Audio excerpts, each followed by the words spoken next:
Hello and welcome to the Film Lovers Guide to the Galaxy. Three friends just hanging out, making lists about movies. I am Jared, and I am here with Johnny and Joe as always. Today we are going to discuss our favorite Quentin Tarantino movies. We're going to do our top five, and then we're going to make a group top five like we have been doing. So yeah, hey Johnny, what was the first Tarantino movie you saw, and what kind of like drew like when you were do you remember watching it and like what you were thinking while watching it? Yeah, I think I was in high school and I went to, since you guys lived here, if you guys are from Huntington Beach, we used to have a rental video called Jungle Video, which is right across from our high Yo, it's school. right across Which from my house. can I just tell you that Jungle Video finally shut its doors during COVID. No, It took a global pandemic to shut down the Jungle Video. Everyone That's so pour one sad, out for the dude. Jungle Video. Oh man, that was a dude. That place was in business for decades, and Decades. this is a rent place in a era where everyone has internet and streams and all that Mm-hmm. stuff, and they still survived. It required a global pandemic to shut them down, and I want them to come back. I would hope so as well. But yeah, I went there and, I asked my uncle, I'm like, hey, I kind of want to, everyone talks about Quentin Tarantino. Maybe we should watch a movie. The only thing that they had there was Reservoir Dogs. So we rented it. We watched it. How old were you?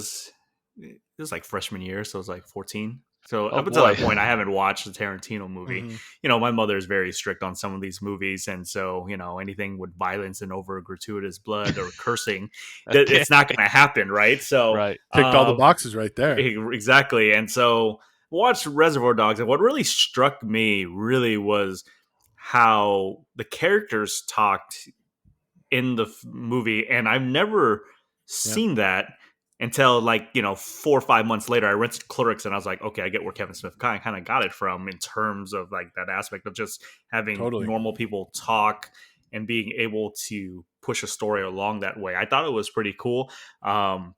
That's one of the first times I distinctly remember hearing the N word like said by a white guy, and not In a movie. in a movie, like in a fashion where I'm like, probably shouldn't say it. Like, there's no way, right? You can't do that. But I understand the concept that was going on. But Yeah, yeah, I thought it was pretty cool to kind of the mannerisms and people talking and building those type of Mhm. characters that way, rather than just showing scenes of their character development, is kind of pretty cool that I thought he did. Did you watch that with your uncle? Yeah. And I know your uncle. So how do you feel about watching that with a 14-year-old kid? He thought I was mature enough at that point. Okay, My okay. mother, on the other hand, I don't know where she No, was. She's yeah. probably somewhere else. So yeah, Reservoir Dogs was my first one as well. I God, you watched guys it watch at a everything. way too young age. When my parents were split, we'd be at my dad's house on Saturday nights. We go to the local video store, Video Olympics, over across the street from Arena, and we would get a video. And I remember getting it, and I was like, "Oh, this is crazy!" I couldn't look anything up on my phone. I knew nothing about it.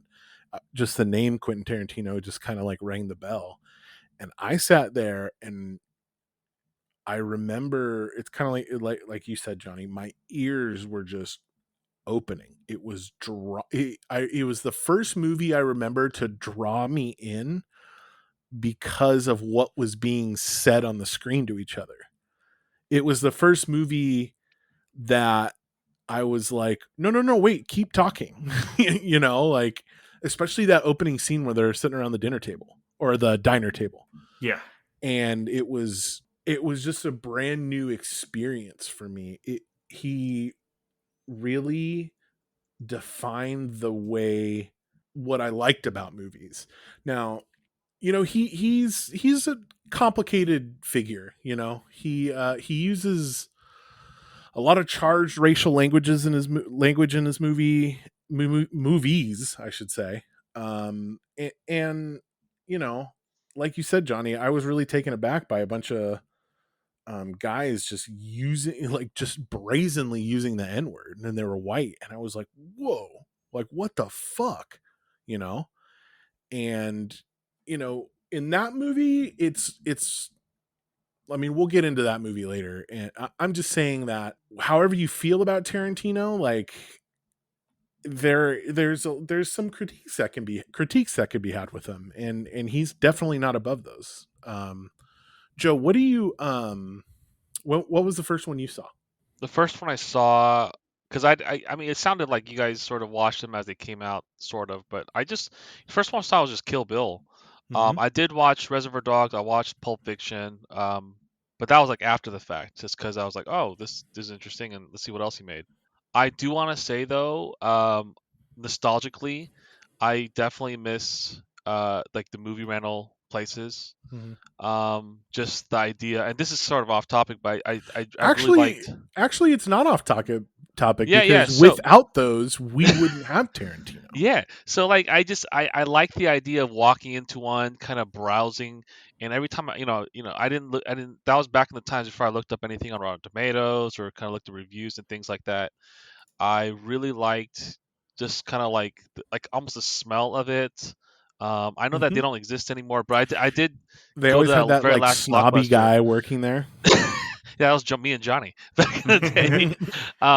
No, but I went to I drove up to Portland a couple years back to check out that very last. I think it was Portland, the very last Blockbuster or whatever it is. There's also another another Blockbuster in some. I think it's called Paradise, California. It's in the middle of nowhere. It's a trip, man. It is literally a like time machine going back and looking at all that stuff. So for those who, if you have a local video store or movie store, I highly suggest just kind of checking it out and looking at it. But and Mhm. my first one was Kill Bill Volume One. Okay. I don't think there's no gratuitous use of the N word in that movie.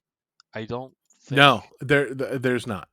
but I was clearly introduced to Tarantino as gratuitous violence Yeah. and over like comically comic use of blood.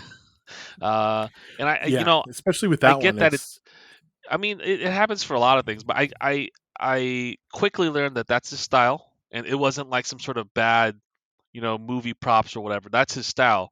Lots of violence, right? Lots of in your face, and that's his style. It's a Tarantino movie. So, and then when I watched Reservoir Dogs and Pulp Fiction, I'm like, yeah, kind of see where he gets in, and see what he's doing, and all that stuff. So, but absolutely.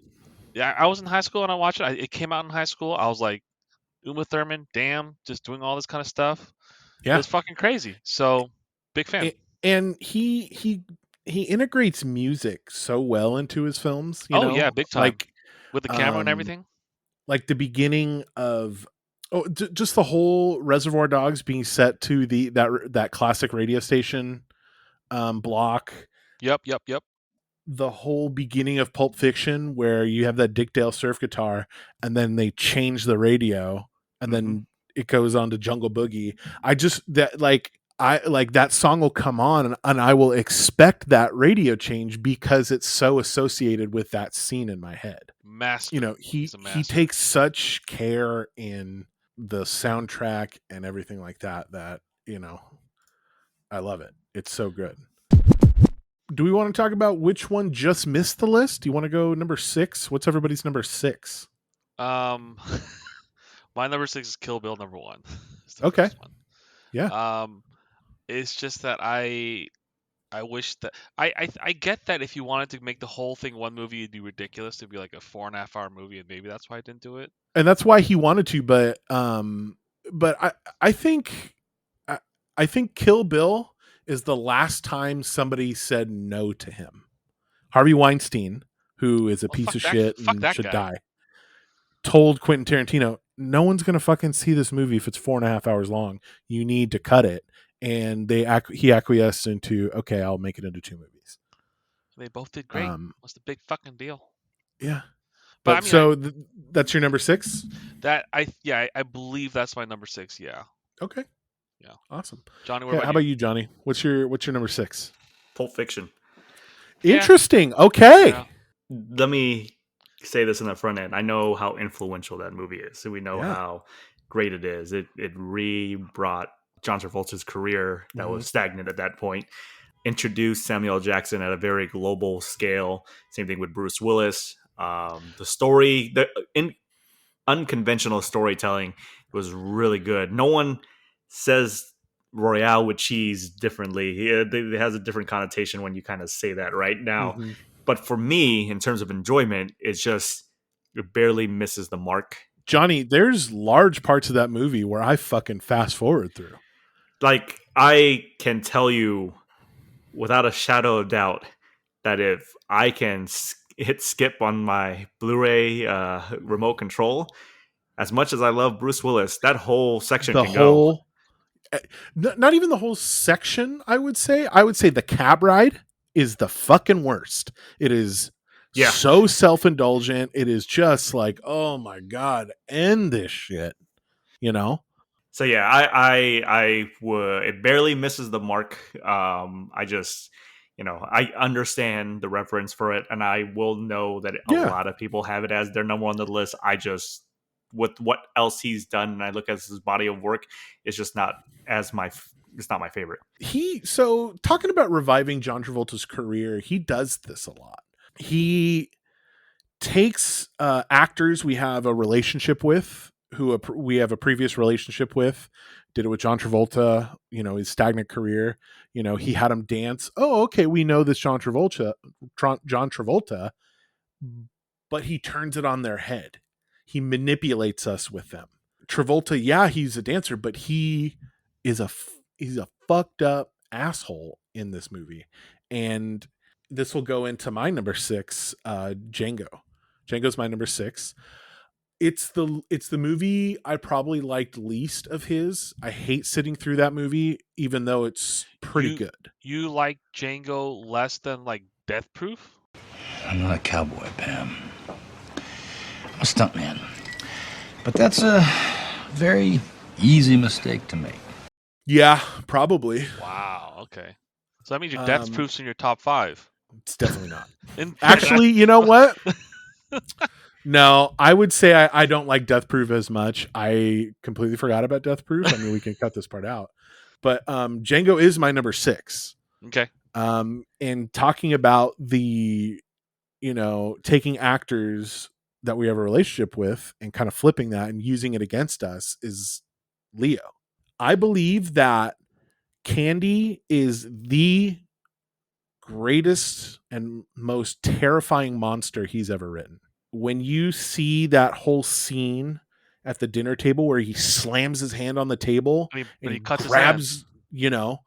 And it's going, whoa, what what am I watching right now? I think he was trying his best to win that little award there. You know what I mean? Yeah. And also, I mean, it's his darkest movie. I mean, I don't think we can deny that this is his darkest, like really just a bummer movie. Well, it's about slavery. I mean, it's always going to be that darkness on it. I mean, and that's the next thing I was going to say. Like, a conversation can be had of whether he had the right to make this movie or if he should have treated it with a little more delicacy. It's Tarantino. I don't think delicacies is in his vocabulary. No, but I mean, there's that conversation to be had of like, shit, should he have made this movie? Or could he have made it in a different way or whatever? But I can tell you... It's well received. It was definitely well received. It definitely was not well received. I thought it was. From certain people. But I can tell you, Rick Ross coming in the middle didn't do it for me. And the ending. It was just like... like he does that quite often though. That sort of ending ish. Yeah. It was just so... I feel it was the wrong way to do that ending, and it didn't do well for the film. Whereas Inglorious Bastards had a better type of ending. Did you wait? So I guess spoilers. Did you not want them to blow up the house and walk away? Like I think it should have ended. Like I think that whole gunfight in the end was just. Meh. So like, how would you have preferred it to be ended? Like everyone dies, all the black people die. No, I just didn't enjoy the whole ending gunfight. Like Okay. that whole, like that movie didn't need. It could have been edited out. I mean, like I just didn't really. I just didn't like that Is the that gunfight in the end. that's like And classic Tarantino, I think. yeah, That kind of thing. totally. So But like with the Rick Ross over it and everything, it's just like, oh my the Rick god. Ross was kind of that. I'm not a big fan of that, but And can we talk about how? I mean, actually, I'll go into it on my number 5 movie after a little bit. fair. But Joe, what's your number 5? Well, okay, so again, my number 5 is Pulp Fiction.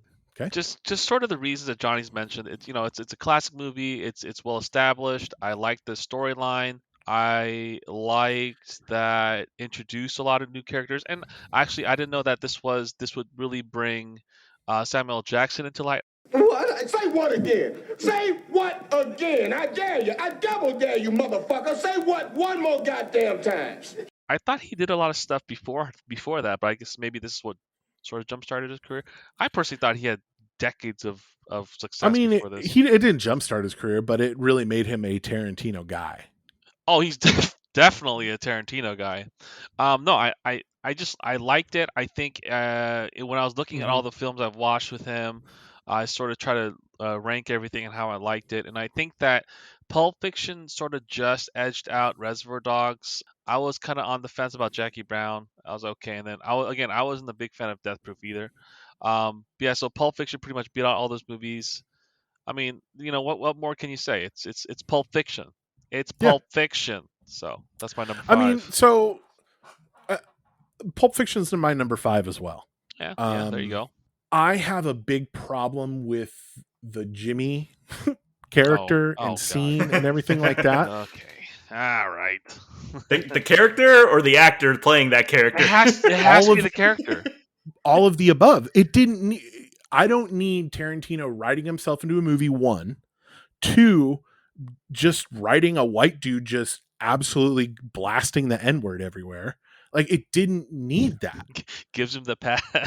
Like I understand it needed to be a transition from dead guy in the car to the wolf, but that scene wasn't that whole like Jimmy section of the movie wasn't good 25 years ago, and it's not good now. It's like Well, actively bad. Well, that's why it's your number 5. It's not your number 1. I no, exactly, how but it is. also like do you think Johnny, do you think he makes that scene now? Like if he makes Pulp Fiction now, do you think he keeps that scene, or do you think he wishes he could have edited it out?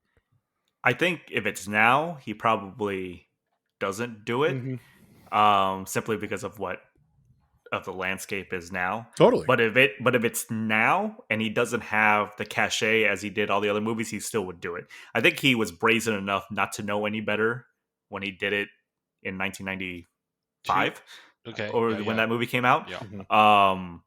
But if he did it now and he still didn't have this cachet that he has now, he probably would still do it, because like I said, Yeah. I don't think he knows any better. But since he does, he probably I don't know. kinda Does he fit know that. any better? He casted himself in the similar role in Django. That's another thing I fucking hated about Django, when he was that Australian, quote unquote, with that terrible accent, and he just was he was a slave trader and just spout. It's like, bro, like why? Why do you do like you don't need to do this? 1, you don't need to act in your own films. You're a bad actor. 2, what is it with you with writing like roles for yourself that you're just blasting the N-word? I just don't get it. Maybe he just wants to be hated so much Yeah, in terms as like, an actor shit. that like he's gonna give him the worst roles that he can get. But like going about what Joe said and you, Johnny, he kind of wrote with kind of Reservoir Dogs, but way more in Pulp Fiction. He changed so many rules of 90s filmmaking. You know, the in medias res, like, you know, the jumping right into the middle of it, of the story and everything, and kind of jumping around in the timeline. He had Marvel Comics on these characters' walls. Like he knew that these universes were going to be a big deal, you know, and you see this early on in the 90s and you're just going, whoa, this guy is like, it's just incredible that he had the foresight and everything to predict and influence where cinema was going at that point. My number 5, I love Hollywood. So the love letter for Hollywood that he did was his latest film, Once Upon a Time in Hollywood, is just, Okay. to me, it's really good. The reason why I have it in my top 5, and I know some people, like, I get it. It's just the glamorization of Hollywood, the idea of like maybe nothing actually happened in that movie. I just looked at a movie and it was a budding relationship between Leonardo DiCaprio and Brad Pitt. And that was what sold that movie. That movie did that so well, to a point that, you know, I was really invested in how their friendship was going to happen. It's official, old buddy. Well, it has been. What are you talking about? What did that guy tell you? It's funny working in LA now and then seeing how Tarantino kind of changes the set when going down Hollywood Boulevard. I'm just like astounded at like how practical he can do a lot of the things there. I know that there's some little controversies here and there. Yeah, with the whole Bruce Lee. I was going to ask you about that. What do you think about that first, and then I'll tell you my. To me, the whole Bruce Lee thing is him. It's Brad Pitt envisioning how he felt about Bruce Lee. I don't think that's a character of what. I'm glad we're on Bruce the same Lee is. page. Because people are taking it so literal. I'm all like, no, because he's the one that's retelling the story. So if he believes that, I thought it was a daydream. I haven't seen that movie in a while. Yeah, to me, clearly it's a daydream. You know, he's on the roof working and whatever, and he's just thinking about that. And to hear people like really freak out, I'm like, what? Right? And you know, there's other little things like, you know, you see, it seems like Margot Robbie was like heavily marketed into the movie, but she didn't really have that big of a role. It didn't bother me because from the get-go, you kind of knew what the movie was about. Mm-hmm. The secondary stuff was Margot Robbie. Her character as Sharon Tate and leading up to kind of the revisionist of Charles Manson, it just took a backseat to what both Leonardo DiCaprio and what Brad Pitt was doing as a whole. Plus, also to me, the whole filming sequence of them shooting that pilot, cutting from scene to background back into the scene, it's just so masterfully done that like it, it's just high praise, not only to the directing, but to the acting all across the front, especially that little girl. I don't know what her name is. That movie, when I was watching it, I was going, whoa, like what is happening? Like it was so meandering, it was just kind of going through everything he loved about Hollywood. And I'm picking like certain scenes out of my head and I'm just laughing. The one where he's in his trailer flipping out. What is he drinking? What does he drink? We just get super drunk on gin and tonics and stuff. Like hilarious, like absolutely losing his mind. And it's just, I agree with you, Johnny. I didn't really like it when I first saw it. I didn't like it. It really took a couple days of me thinking on it to being like, oh, maybe I did like it. I always felt that he could have cut out a huge chunks of it. And I hate to admit this, is that I fell asleep through a bit of it. I woke up, rewound, and just kept watching, so I didn't miss anything. But I get that they're developing character and talking about the fact that he's like an older, aging actor and all that stuff. And you have all that shit that went down at the end. But I don't know. Like, I just feel like the movie is something like 2.5 hours long, right? Almost 3 hours long. Yeah, it's a long ass movie. It is a very long movie. Like, is it too much to ask? And it probably is. Like, cut it down to 2 hours. Like, I feel like that could have been done.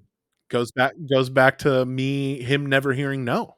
Yeah. So Sally Menken used to be his longtime editor, and she knew kind of what to edit, but she passed away after Inglorious Bastards. So, and think about it. So after Inglorious Bastards, you had Death Proof, Django Unchained, Once Upon a Time in Hollywood, Hateful Eight, and those movies run long. And she was really the only one that knew how to edit his movie down.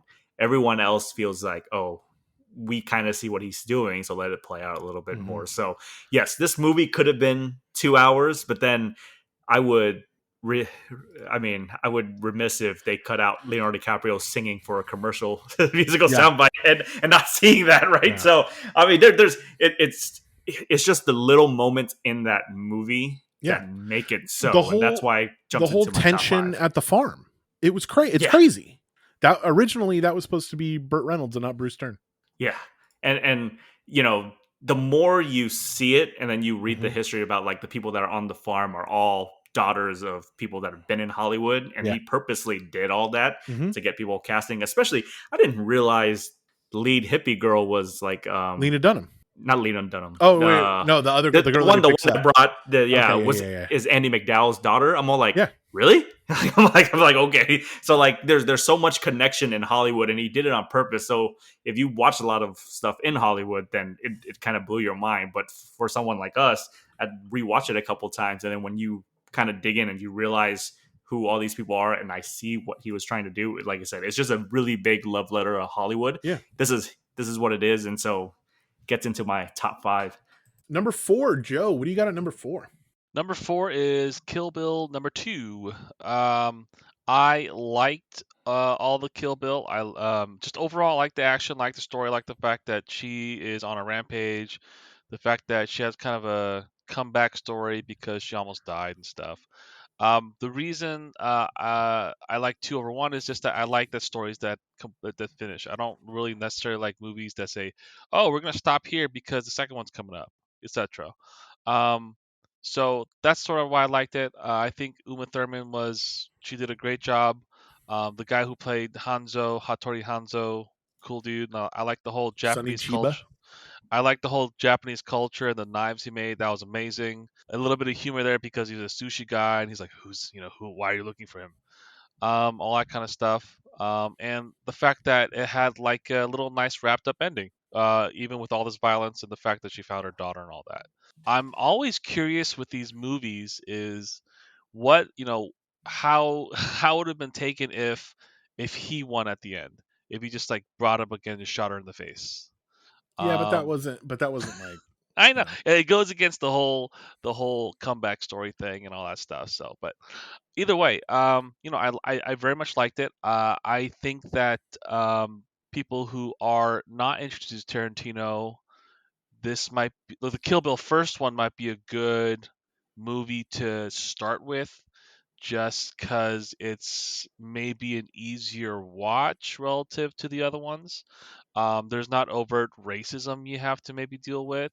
It's just straight slice and dice and shoot 'em ups. And yeah, and so I mean, I definitely remember this in when I was watching this in high school that it kicked ass, and I still think it holds up even today. So even though it's been a good, I don't know, 14 years or so, or 15 Mhm. years ago since the movie came out, I think it holds up pretty good. I think that you will like it. That's my number 4. Joe, we are 2 for 2 on our list. Oh, I buddy. also have Kill Bill Volume 2 at number 4. I think it's a great breakup movie. That woman deserves her revenge.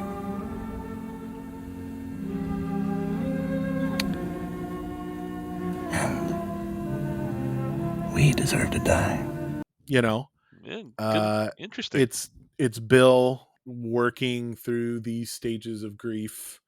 It's Beatrix, getting revenge on this guy who was just a complete fucking asshole to her. Yep.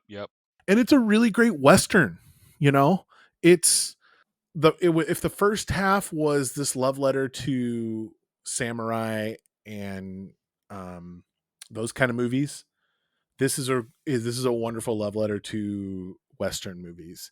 Volume 2 is where they become characters instead of archetypes.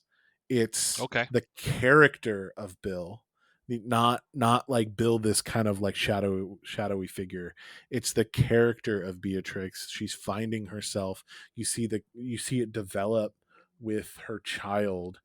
The best fight in the series happens in number 2, and it's her and Daryl Hannah's character. I forgot her name in the trailer.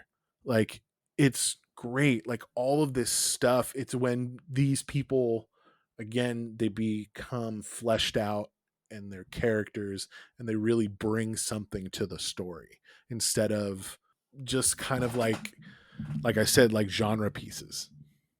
So I love Kill Bill Volume 2. I really want to watch it again. It's on Netflix. I'll probably watch it again tonight. So, Wow. Johnny, you're number 4, bud. You guys remember when Jared about 5-10 minutes ago was talking about Django Unchained? Reverse all that, and that's what makes me love this movie, and that's why it's at number 4. Okay. Sure. I get where Sure. Jared is kind of coming from, but I love a love story, a revenge flick, and Jamie Foxx is so good in this movie. I understand you not liking the shootout and the ending. I love it simply because I got to see the sisters get blasted Totally. out. It is hilarious, and I get that it's very over the top. The Rick Ross thing works for me in this movie, Okay. right? It does. But the one thing you touched on, and I think he is probably the second scariest character that Tarantino's ever written, is Monsieur Candy, that's played by Leonardo DiCaprio. Leo was so damn good in this movie. Like he has that smile that's in that movie, and like I said, he's flipping an archetype against us that you're used to trusting Leonardo DiCaprio, Yeah. and now you can't. And you know him. He's Jack. He's Romeo. He's all of these characters that you have an established relationship with, and now he's just this monster. And he does it so well. We talk about characters that Quentin Tarantino loves to write. This is kind of like the first time we kind of discovered that he should have written more for Waltz and Goggins. He gets more of that in The Hateful Eight, but he was really good in this movie as well. Like, I don't know why he wasn't used more. Like, Tarantino just can call him up and do more movies. I mean, what did I text you guys yesterday? It's like Walton Goggins was meant to read lines written by Quentin Tarantino. Absolutely agreed with you, Johnny. Yeah, and it's Kerry Washington was really good in this movie. Samuel L. Jackson, look, we're always a guy that thinks he's a badass mother effer, right? In this movie, you're like, oh, I really hate you. I really hate you right now. Yeah, and you can't tell if it's because of what he's been conditioned to think, or if he really is that like crazy to have that same level of thinking of what Leonardo DiCaprio's character is in the movie, right? Mm-hmm.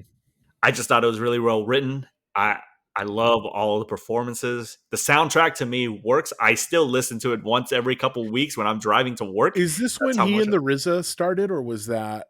No, that was in Kill Bill. That was Kill when Bill. He started. Okay. Yeah, but that's kind of like manifested when he starts curating some of the work. Especially, there's a song called "Freedom" on there. It's with Anthony Hamilton. It's really well done. And John Legend did a really good song for that soundtrack too, I believe. Yeah. So as much as there might be some things that don't work, I think a lot of it does. And I'll say one last thing is Christoph Waltz. I know he's in another movie that everyone loves him in, but he plays a very nuanced version as a mentor to Django. A dentist. Yeah, a dentist. But he was like a really big mentor to him. And to me, that actually worked a lot. It worked really well in his favor. So it's not that I didn't think that Django was bad. It's a movie I didn't like sitting through. It's a movie that that movie is like that homage to the Sergio Leone movies, like Good, Bad, and the Ugly and all that. And those movies were not easy to sit through either. They were uncomfortable. They were about revenge. So they hit that on the head. I just didn't enjoy sitting through it. It like evoked all these feelings inside of me, and it just made me just like, oh fuck, you know what I mean? Like, it was an uncomfortable watch. I will say that this movie did do two things for me. One, like I said, you gave Leonardo DiCaprio and just a great performance. But two, it recontextualized A Birth of a Nation in terms of the scene. Because if you guys if you're big mystery buffs and you watch Birth of a Nation either in class or just curious, it's about the Ku Klux Klan rising up and like overtaking it. And he deliberately filmed a similar scene, but he made them look like fools. And it really was funny and great to watch that, like him kind of flipping it on his head, especially like Jonah Hill just being there for like a minute.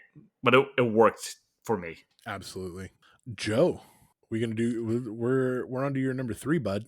Let's see if we can go 3 for 3 with you and I.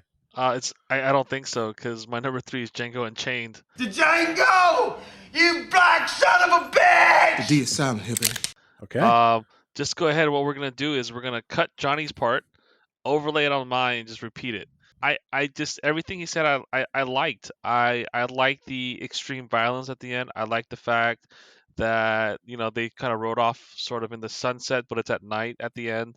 I like the fact that Samuel L. Jackson played like a black guy that hated black people apparently or something in that thing. I like the fact that the Ku Klux Klan was for some odd reason a comedic break that you can laugh at for the you're laughing at the Ku Klux Klan, like, which is probably the worst thing historically in this movie, They're but idiots. they made him funny. It's the thing, he made it funny because they're morons.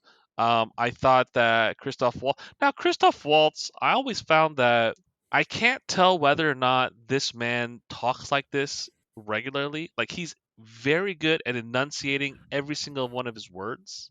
Yeah. And I don't really watch a lot of interviews with the guy.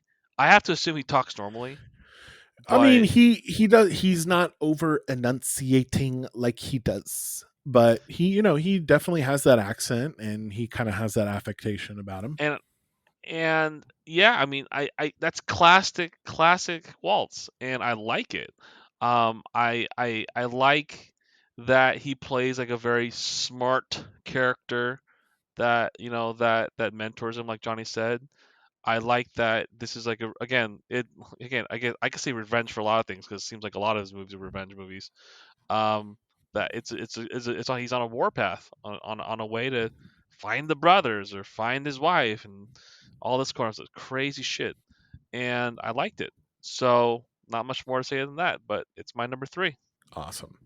Johnny, what is your number 3? It's your number 3. My number 3? It is my number 3? I won't because I guess we can mix it up. Johnny, what's your number 3? My number 3 is Jackie Brown. What? And I think this is a severely underrated movie.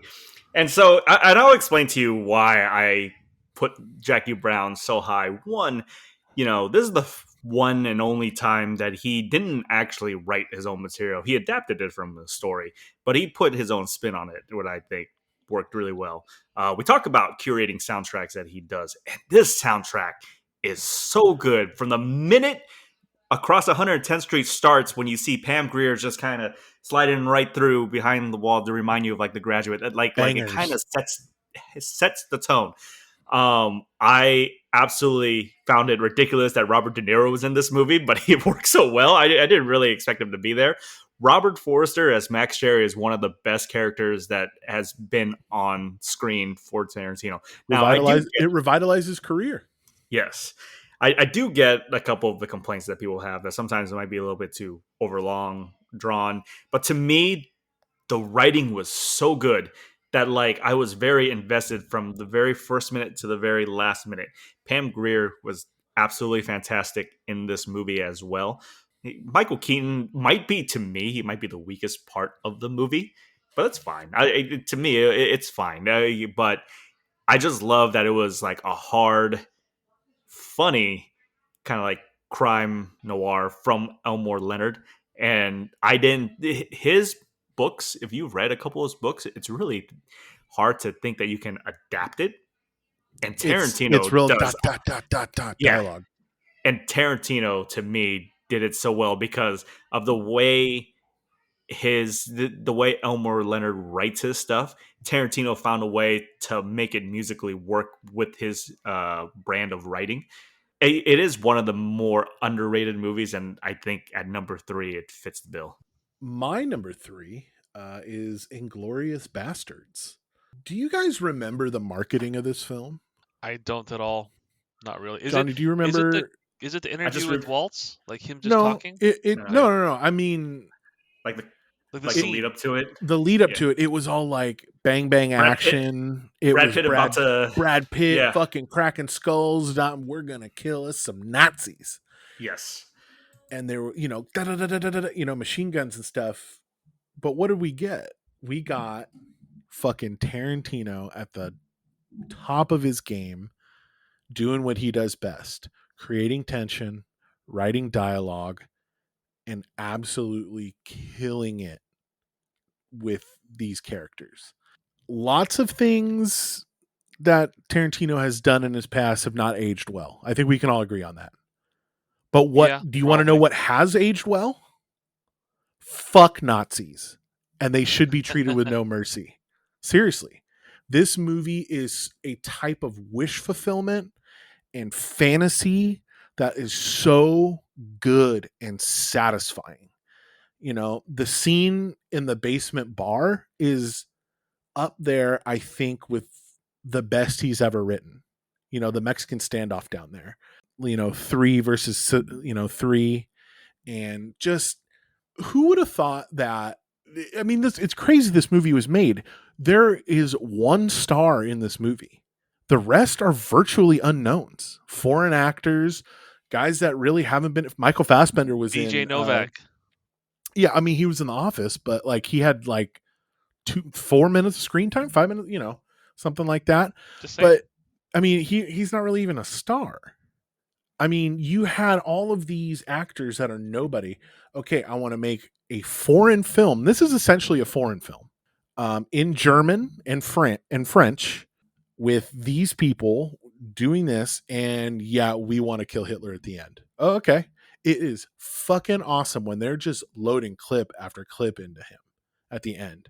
It is such a fuck yeah. Like, this is how Nazis should be treated. There should be no quarter, and gosh, I love this movie.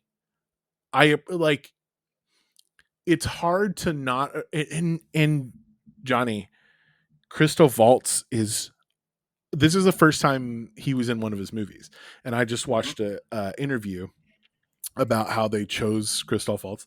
They needed somebody who just was, Tarantino said that, you know, if I don't, if I can't find anybody to play this character, I'm not going to make this movie.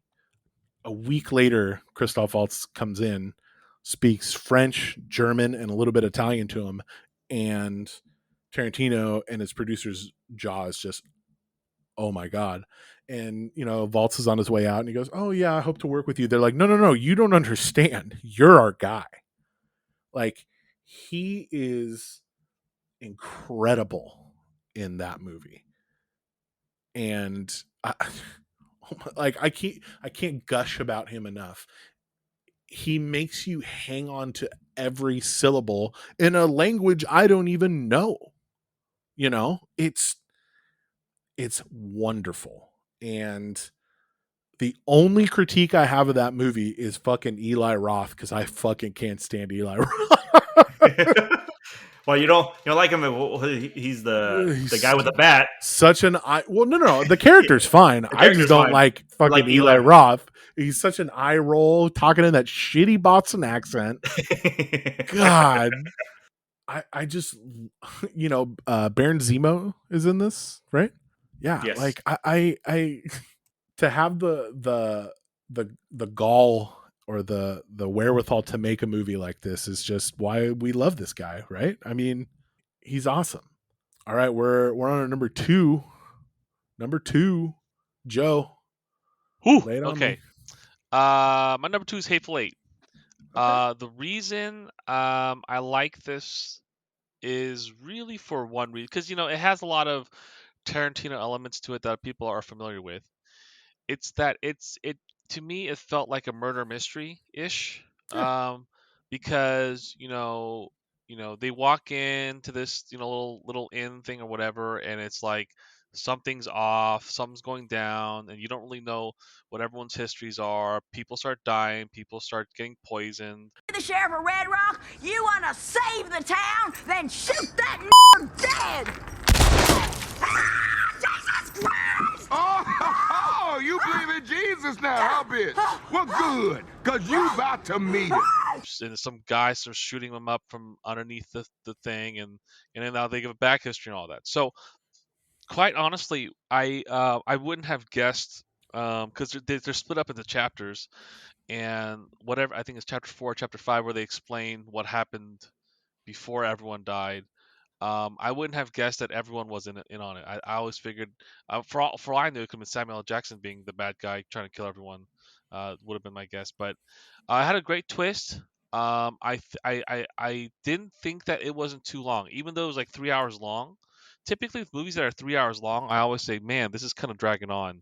But no, I very much liked it. I liked the casting in it. I like everyone in it. I like the way it was kind of paced. I think typically for me, whenever I watch a movie that's this long, it's like, yo, they could have, sped some parts up and sped. No, it was good.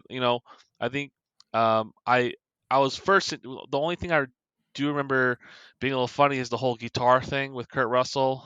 And it's funny that they kept it in because when he actually smashed that guitar, and when I think is Jennifer Leigh, that it's like, whoa, that was an actual reaction. I thought that was kind of cool that they kept it because they could have just smashed it at the guitar. But um, I I like that Tarantino really likes to put a lot of details into his films, but I don't see the point of putting a 500,000 guitar in a film. Just my opinion on people who are into a little trivia. Like, if you're gonna make 6 replicas of this fucking guitar, just fucking have her play the replica guitar. Like, I don't understand. First of all, it looks like a fucking $30 guitar, and now they're out $500,000, and now that they're never gonna lend a guitar to Tarantino ever again. But it is what it is. Either way, um, I very much liked it. I liked the. I had just the right amount of action, had just the amount right of twist. It has just a right amount of gore, I guess, and I liked the way it ended. Now, I sort of wish Channing Tatum had a longer role in this. Yeah, I think to me, like, I can see why you like this. I love 2/3 of this movie. The third act is where it let me down. I don't think there was a twist. I don't think So anything. you It saw was that just all the way through. no, but that doesn't mean it's a twist that somebody's No. fucking sitting below the floorboards. But like, Well, to your point of Channing Tatum being kind of like stunt casting, almost, where it's like, oh, Channing Tatum, and he's in the movie for like 15 minutes. right. Fuck. Until he gets his It was face kind of a blown off. letdown. I didn't like how it devolved. Like, I'm fine with everybody dying, totally fine with it, but to like, there's still what, like 45 minutes left in the movie, an hour left in the movie, when you find out what happened, and then it's just this slow kind of descent into, well, no, like, we can work out a deal, and it's like, Was it an hour? God damn it. I guess was it I see, I could be wrong. I don't think it was an hour. It was probably less than that, but it felt that long. Like, this is a okay. wonderful one room play. Yeah. I just, the best moments for me in it were the players can the characters playing off each other. It was her playing that guitar. It was all of that stuff. It was Walton Goggins fucking hamming it up. It was Walton Goggins and Samuel L. Jackson's character like working together. It's that kind of stuff, the interplay, that did it for me, not the, oh, there's a guy under the floor. It just, I get it. I get it. I think for a lot of these films where like the dialogue is very important. Mhm. I think they did a great job of writing out the dialogue yeah. and kind of building up all the characters and kind of starting like unravel this big ridiculous onion that you're trying to Yeah, get the center of. I'm not Joe. I'm not trying to harsh or mellow. Yeah. This movie was good. Should I Yep. watch the extended version? Oh God. Johnny, what do you think? You get the gist of it, really. I mean, the extended version actually breaks it down pretty well. It kind of fleshes everything out. I'm the total opposite of maybe Joe, because I think this is my least favorite Tarantino film. Yeah. Simply because of how there's not one character I like. Yeah, it's hard to watch these people. It is all hateful people. So So it did the job. It did. It's just, when it comes to movies like that, like, I have to have at least one through line that I can get through, and it was hard. And I thought it was Samuel L. Jackson until he told the story, and I'm like, oh shit. Fucking story. That story, I was like, fuck, really? Like, come on. Do we need that? But yeah, but if you were to watch the extended version, it will flesh out the story more. It just won't change how you felt about the movie if whatever you're feeling is already. There you go. That's my number dose. Johnny, what's your number dose? Number 2. I'm gonna cheat a little bit. It is Kill Bill, Volume 1 and 2. Because okay. Yeah, he technically made it as one movie. They just made him split it into 2. I absolutely love that the first half of this movie is about setting up the world, and then the second half of the movie is about realizing who the characters are and what motivates them. The first is a lot. Sometimes people remember it a little bit more, especially with L.A. Driver whistling down the hospital wall. I can't whistle that song right now because I don't want to get this stricken as well. But people do like kind of remember that kind of tone that goes through. There we go. We gotta edit that out. Yeah, it was less than 3 seconds. We're fine. Okay, so, yeah, you just remember little moments, and it was so flashy. Sonny Chiba as Tori Hanzo, I think, just killed it as well. But then the second half of the movie is kind of where the heart of it is, and that's when the heavy hitters, acting wise, kind of showed up. You see why David Carradine was in this movie. David Carradine is amazing in this movie. My wife hated him in this movie. He's like, why can't he just shut up? Why does he have to keep monologuing? But I was in love with how he was talking about how he felt going through and explaining his reasons. You got Michael Madsen actually not just mugging it for the scene. He actually was acting, and I thought it was him and Carradine played off really well, one another as brothers in there.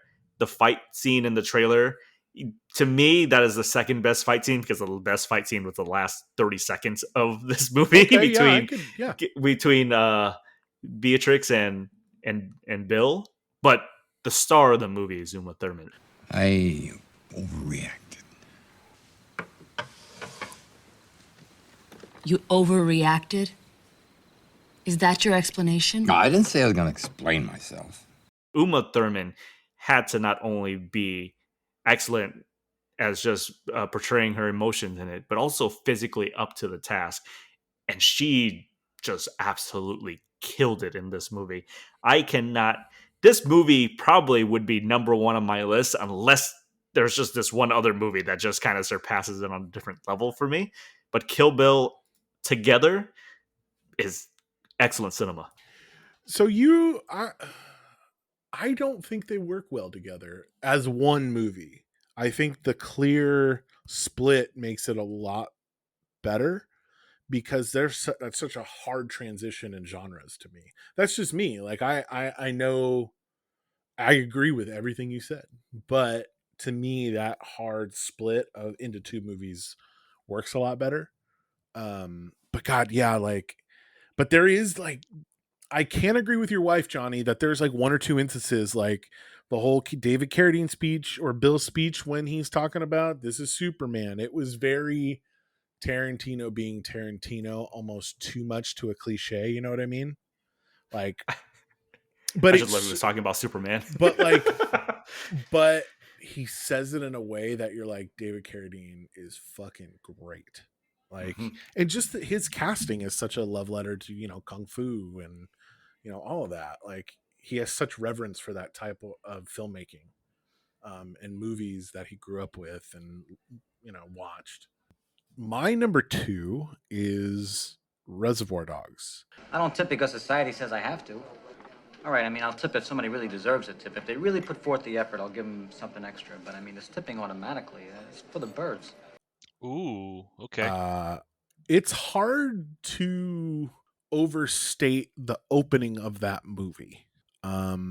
From the beginning of them eating breakfast to when Orange is in the car with White, it changed. I want to say it's the groundwork that the 90s were changed cinema wise. It's the groundwork when he laid all of his.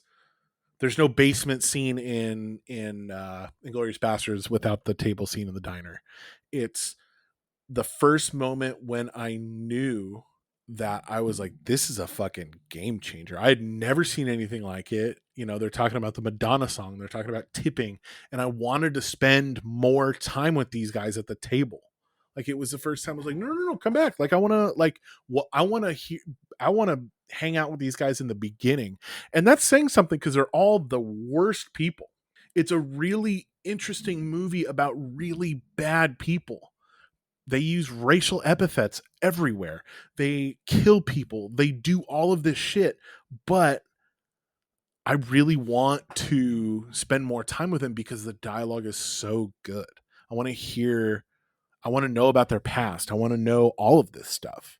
And for me to see that at 12 years old, I didn't know movies could do that. Does that make sense? Like I didn't know movies were like could be this. And I was like, fuck. Like you could make this movie today with an iPhone. Mhm. You know? Like I would love to see this as a play. Like it's designed to be a play. Yeah. I think that's what he was going to do if it didn't get funding. Mm-hmm. But this is Tarantino distilled down to his purest form. This is what he laid the groundwork. This is what he used to lay the groundwork for the rest of his career. I love it. It's so good, and I love recommending it to people because if they've never seen it before, oh yeah, I've seen Kill Bill. Oh no, you haven't seen Tarantino until you've seen Reservoir Dogs. So just to echo what you said, I think it is the purest we'll see Tarantino. Like I was doing like this past week was like, oh, let's see if my wife's willing to watch a couple of these movies. So the first one we saw was Reservoir Dogs. I haven't seen Reservoir Dogs in like 10 years, it's been a right? minute. And I rewatched it. My wife hated that movie. Really? It's just people just talking, and she's all like, cut to the meat. Yeah. Cut to the meat, right? Oh, man, the whole thing's the meat.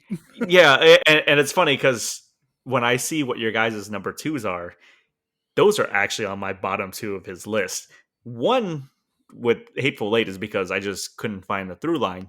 Two, with Reservoir Dogs, even though it is the purest Tarantino, I view it as a template because everything that he's made after it is just incredibly better. Yeah. But I see where the template is.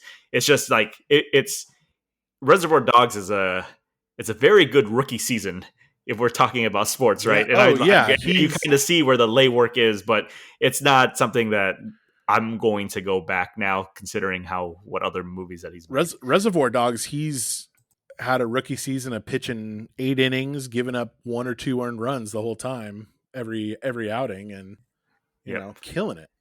I think, God, there's so many. I just think about the lines in this movie, like, oh, you know, are you a doctor? Like, it's so funny in spots. I think when I first watched this movie, the very first scene about them tipping, all I'm saying is like, I gotta agree a little bit. Like, just it's a little bit fucked up. No. I don't get me wrong. I tip. For the record, I do tip. Yeah. Whoever's listening, I do tip.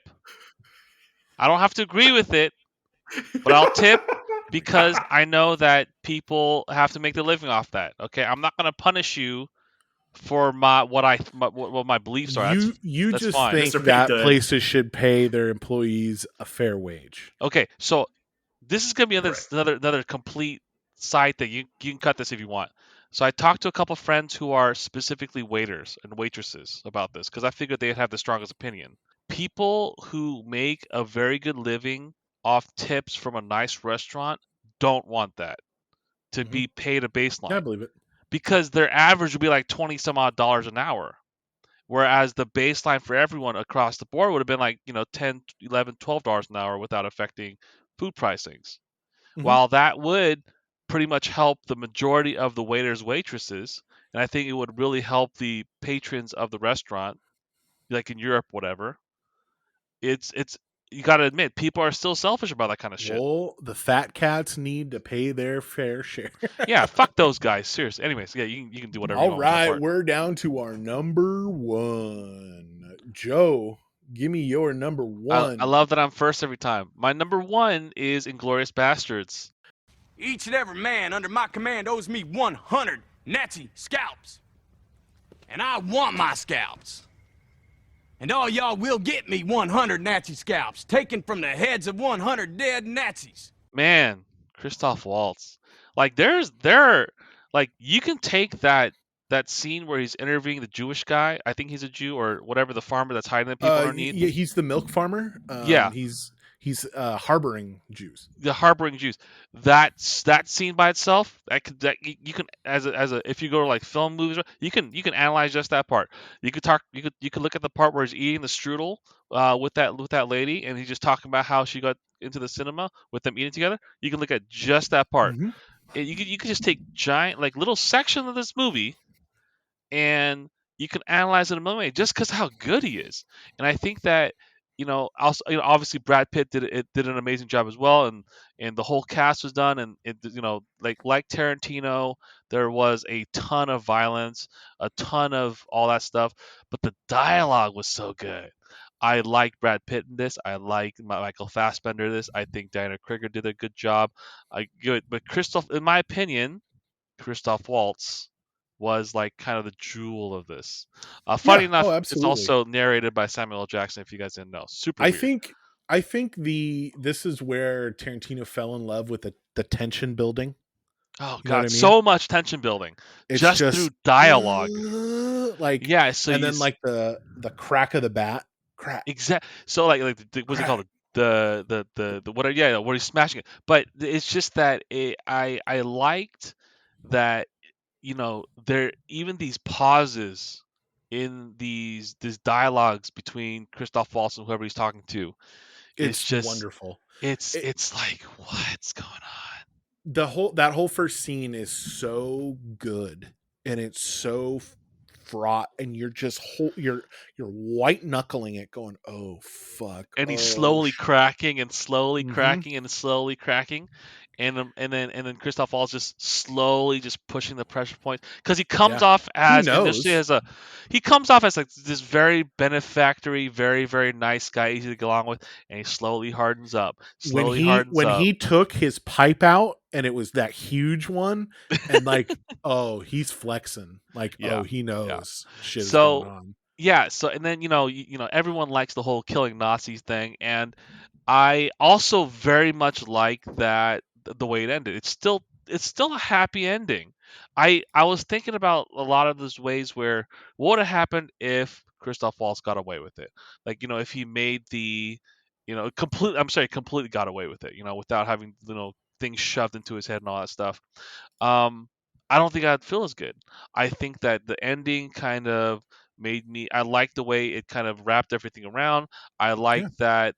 I like the idea of like people being gunned down in the movie theater and all that kinds of crazy shit. And this is essentially still a war movie to its core. It's about the war, but just these little tiny things and all kind of strung together makes it my number one Tarantino movie, and I think a lot of people would agree. So, Joe, do you think Joe and Joe, I'm going to ask this question to both of you. Do you think that he knew it was Shoshana in the restaurant? Oh, like he was just fucking with her. Like he knew, but he didn't. Like he didn't want to say. He knew? Like, do you think he knew that was the girl that ran away all those years ago? I want to say. I literally watched it just before we recorded, so I want to say no, not exactly at that time. I agree with you. I don't think he knew it was her. I just think he likes to fuck with people. I think he's just this force of just getting to the root of everybody, making them uncomfortable. That all his mannerisms are all designed to put whomever he is talking to at ease so he can manipulate them. Yeah, I think that if he, because in the very first movie, the very first part where he knew the guy was probably harboring Jews, he sort of he kind of maneuver his way he's towards affable. He's he's complimentary, and then he right. And so I think that in that scene where they're eating the strudel, if he knew, he would have done the same thing. Funny story is that Christoph Waltz is actually Jewish, and whoever the Mulaney, whatever her name is, she's of a Jewish descent. So kind of, I don't know if that was intentional as well by Tarantino, just kind of like playing off their backgrounds and all this. But in that movie, in that scene, I don't think he knew it was her. But man, I do remember, I'm like, man, I really want some pastries right now watching that stuff. They make it look real good. It's delicious.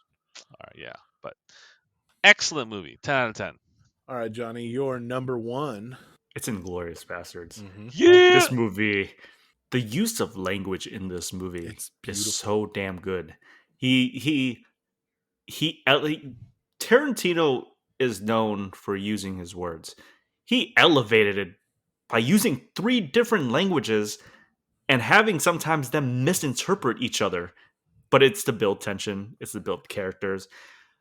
I would, you know, I would say if we're looking at top 5 scenes that Tarantino has filmed, 2 of them are in this movie.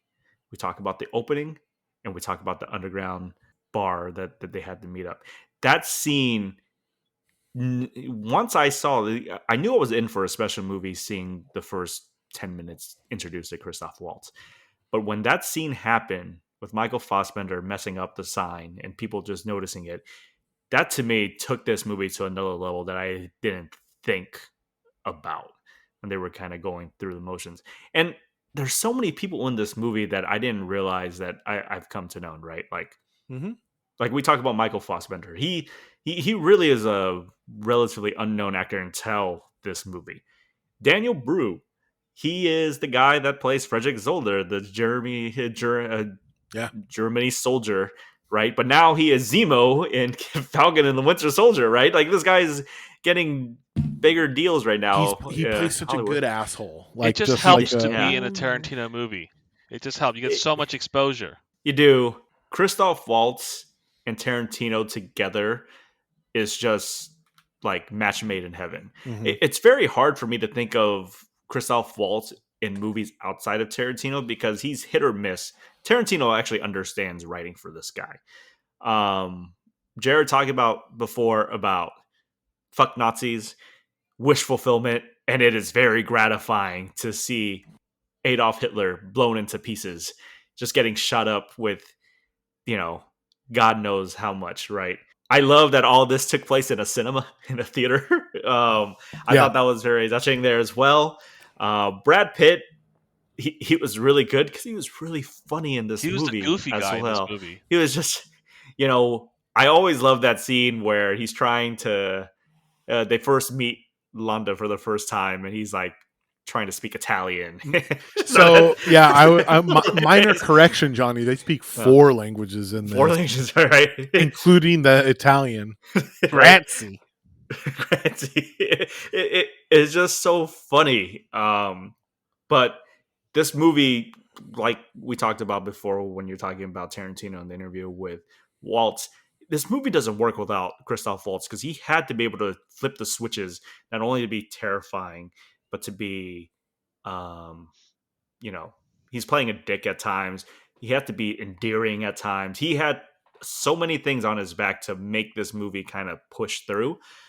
I just can't say enough about how great Inglorious Bastards is. I mean, I remember the first time I saw it, I was talking to a friend. I'm like, I'm pretty sure this movie's better than Pulp Fiction. And they all thought it was blasphemy. And I'll tell you, Jason, if you are listening to this, I know it's been 10 years since we talked about this movie. It is still better than Pulp Fiction. Like, there's an elevation to where this movie is. I absolutely love it. It is the best film that Tarantino has done. He won Best Supporting Actor, Christoph Waltz. Yeah, he did. I mean, this well deservingly so. So yeah, Tarantino should have won Best Screenplay for this one. Well, you win. He lost to the fucking Hurt Locker, right? Yeah. Yes, he did. Fuck. Yeah. All right. What's your number 1? My number 1 is Jackie Brown. What do you think it is? I think it's a gun pressed up against my dick. Well, you thought right. Now take your hands from around my throat. And what? I've had this opinion for a long time, and we already covered it. Was an Elmore Leonard rum punch. This is Tarantino's mature film. I'll say there's not one thing that's off about this. Everything is on point. It's beautiful. It's authentic. The performances are all top notch. The interplay between Max and Jackie from the first moment he sees her walking into her car to when he's talking to her in the bar, especially when they're just sitting around talking and getting old. Like, how often this is Tarantino talking about getting old in a time in his life where he's contemplating these things. The movie also swings to the other end of it being fucking hilarious. You know, Robert De Niro playing this role almost as kind of like like this is also another part of my repertoire, you know, when he's pulling Bridget Fonda out of that Lewis, and he just fucking shoots, you know, and then he's got to tell Samuel Jackson, he's like, I shot her. And he's like, what?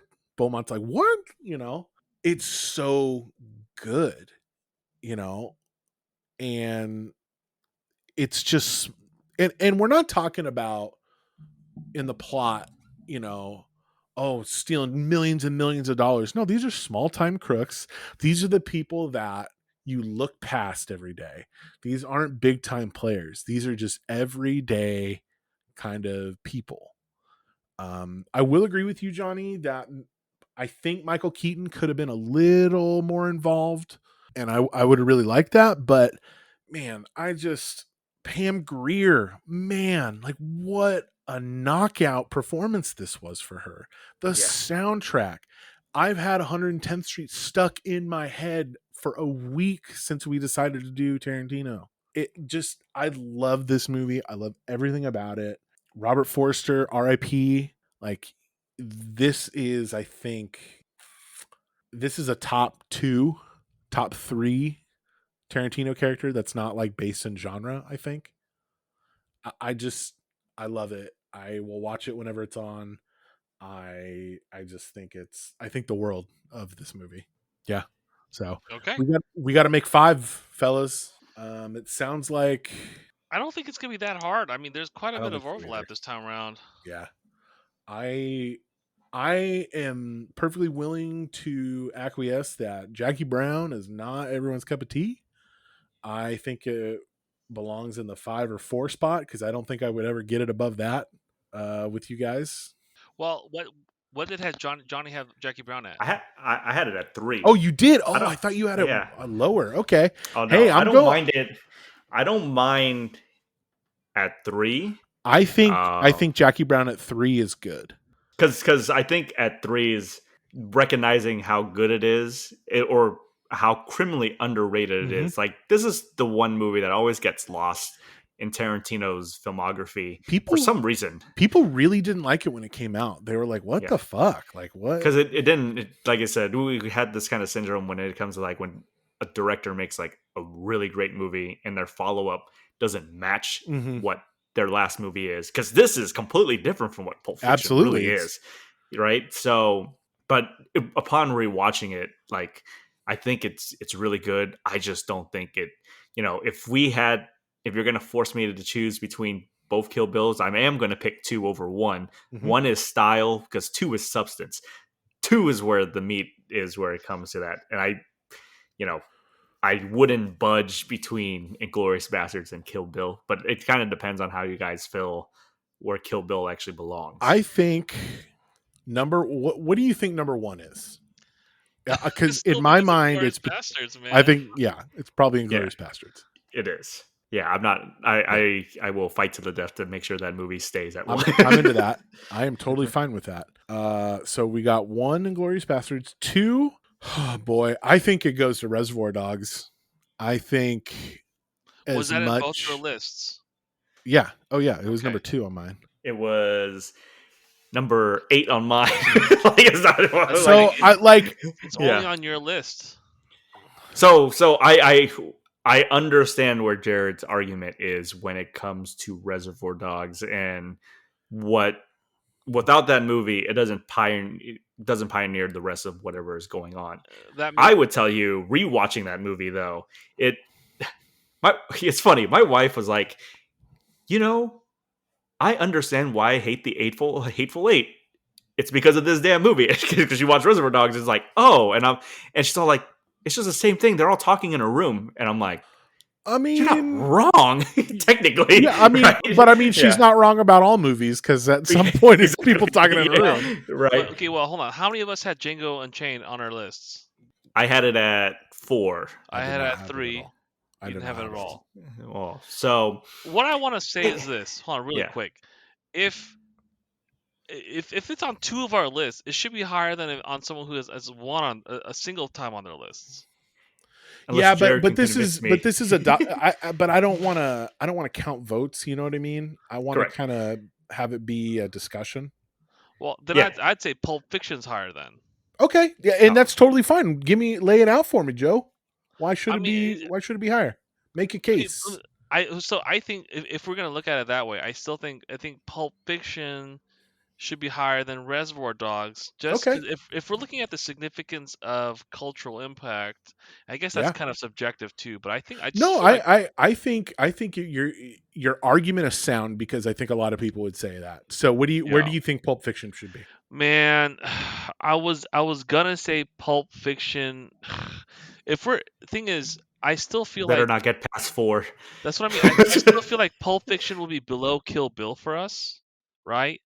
So here's what I'm feeling now that you're saying this. What do we think? Kill Bill Volume 2 at number 2? That's I am sort of how I perfectly feel. fine Yeah. with Kill Bill Volume 2 being there because I think when that movie came out, everyone loved the first one, and then everyone liked the second one. But upon rewatching it, It's the I better would rather film. watch the second one Absolutely 10 times out of 10 because it gives you the motivation of what Beatrix is doing. It gives you the motivation of why Bill did what he did. And like I said, the 2 other assassins that were in this movie had more substance to them than the first 2. Don't get me wrong. I love Vivica A. Fox and but you knew Lucy she was Liu, gonna, but they were there more for the action than they were for fleshing out people, especially, being foils to Beatrix. Because, Bud is a foil to Bill, and Ellie was a foil to Beatrix. So to me, it transcends to where it is. So yeah, I would love Volume 2 to be at the 2 spot. That to me would make a lot of sense. Okay. So Bastards, Bill 2, Jackie Brown? Yeah, give me Jackie Brown. Jackie Brown? Pulp Fiction, and then what's our number 5? Django? What's missing from your list that's not on our combined top 5 so far? Reservoir Dogs. That'd be the only one? Yeah. Wow, you got 4 out of your 5 on this list so far? No.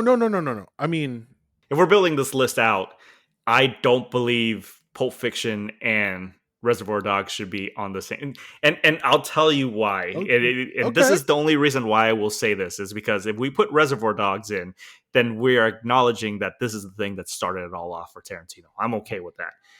Pulp Fiction is where he blossomed, and this is where he gets the cachet. I don't want to give both because I think Django needs to be on this list because Django is the promise that we get from all of this, right? Now, whether you want to put Django at 5, that's fine, but I don't think Reservoir and Pulp Fiction should be in 2. But that's just me. I also believe that people would want both of these movies on this list. It's just, for me, I would only rather have one or the other. So, I guess my question is, hold on, clap, timeout. You can add this or you can cut this out if you want. Are we making this list as a recommendation for people? You go, I want to watch Quentin Tarantino. Here's a top 5 we would recommend that you watch. Or, or is it something like, this is how we're going to top 5 movies that define Tarantino? I think this is just our top 5. I think, in my mind, this is our rankings of these 5 movies. If Roger Ebert came down from heaven and was like, "Hey, what's your group's top 5 Quentin Tarantino movies?" I'd be like, 5. We collectively telling you this is the 5. This represents our top 5. Our top 5. The reason why I don't want to go by vote counting and is it how high is it on your list? What about that? Like, it's on 2 of our lists and not of yours. I think because I think that can just get to like, why don't we just weight these and do the math? Give me, like Joey, like you said, Pulp Fiction, and you made your case, and I completely, totally good. If you feel that strongly about Reservoir Dogs, I'm okay with that happening. But I feel like Johnny feels equally strong for Django. And that's where this is where the clash is because and this is where it gets interesting. I think, boy, I feel I'm here, Jared, to convince you there are that worse. I think there are stretches of Django that are worse than stretches of Reservoir Dogs. I don't know, man. Reservoir Dogs is tight, you know? Yes, it is a tight movie. I will give you that. There is also, I would say that Tarantino usually doesn't write love stories. We have we have a 2 hour and 45-minute movie versus a 1 hour and 40-minute movie. God, give me that 2 hour and 45-minute movie because the movie moves like 2 hours, man. I know that the length of movies is kind of shitty in terms of that because I definitely have a complaint about length of movies. I'm just if I have to ever vote tiebreaker, I'm voting Django. So that's the case. No, I totally understand that. I just think the highs of I think what you're trying to say is Reservoir Dog burns twice as bright, but only lasts is much shorter. I just think that you can go to any part of Reservoir Dogs and be like, oh fuck yeah, this scene. Whereas there are scenes of Django where it's like, oh okay, yeah, this scene. Okay, cool. You know, I think understood that. I think if the producer was still alive, then there was a tight movie that would have made it as quite good as it is. So, but I will say, I think I'm not gonna.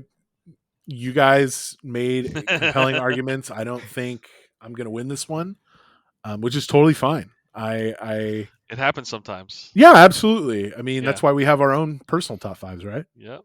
Yeah, I just think that when it came to Django Unchained, I wasn't expecting that type of movie that I got. And it was for the better. And like I said, if as an ensemble, Reservoir Dogs, I will admit, is the better movie.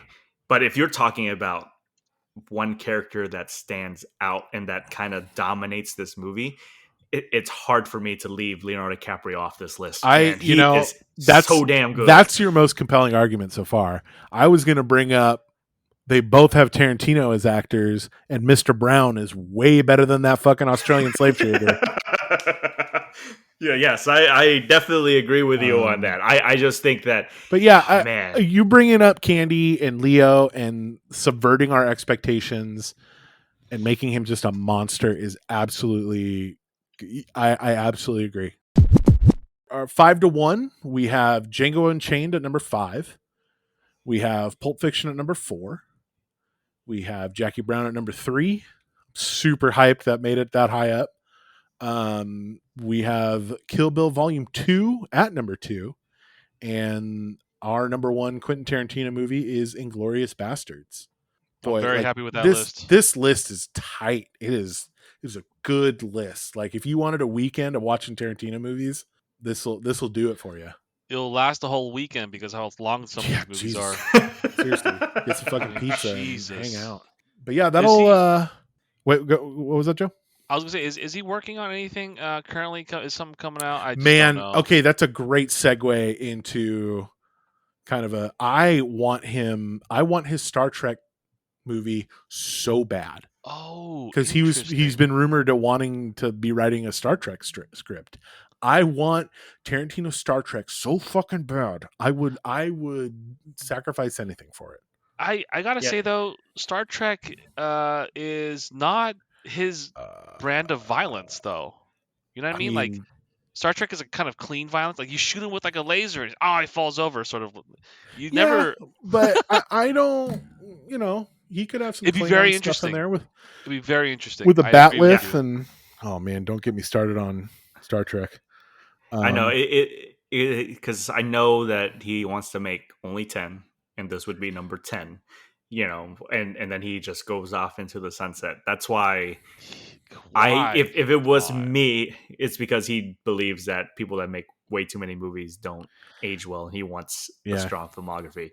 To me, I think that if he does make one more, hopefully it's original work. Star Trek would be nice, but to Oh, I me, think if he did Star Trek, it wouldn't count. I think he would It do. wouldn't count, Oh yeah, yeah. write it. Oh, it's Star Trek. It's not an original. You know, I hope yeah. they've been talking. I mean, rumors, whatever, about a volume 3 to Kill Bill, and if that does happen and that ages afterwards, because it wouldn't be from the bride's point of view It anymore. would be from it would be Vivica's daughters. Vivica Fox's daughters, right? And I would be interested to kind of see that. But it's funny because I think Once Upon a Time in Hollywood is kind of like his palate cleanser. Like yeah. he because that movie ideally could have been his last movie, and it would have been like, hey, I love Hollywood, we're done, we're good. But the fact that he did it as a 9th film and not his last film makes me very excited to see what he's going to do as his final film. Yeah. Either way, I'm looking forward to it. We could make a whole podcast on spec scripts and like projects that he has taken on and then abandoned. But that's it for us tonight. Let's get some plugs in. Joe, you got some plugs for us? Yeah. Again, like always, if you wanted to follow me personally, I have no social media. Hell yeah. But He's a smart one. you may follow us on this podcast, Film Lovers GTTG, on both Instagram and Twitter. We'd love to have any kind of ideas from you guys, or any kind of topics that you want to talk about, or any kind of criticisms. If you feel like we should have been more specific on X, Y, and Z, please tell us. We're we're open to criticisms. We're always open to it. So you can find us there, and I check it frequently. So I'll be there. Johnny, let's get your plugs in. You guys can follow me at JNO11. That's JNTO11. Usually I'll retweet stuff about film, sports, politics. So check us out there. Like I said, what Joe said, just check it out on Twitter. And, if you guys any suggestions, just let us know. You can follow me at JLUTHY on Twitter, JLuthi. And yeah, if you have any suggestions, tweet us, message us, anything on social media, and we will get back to you. For now, that's it. Thanks for listening.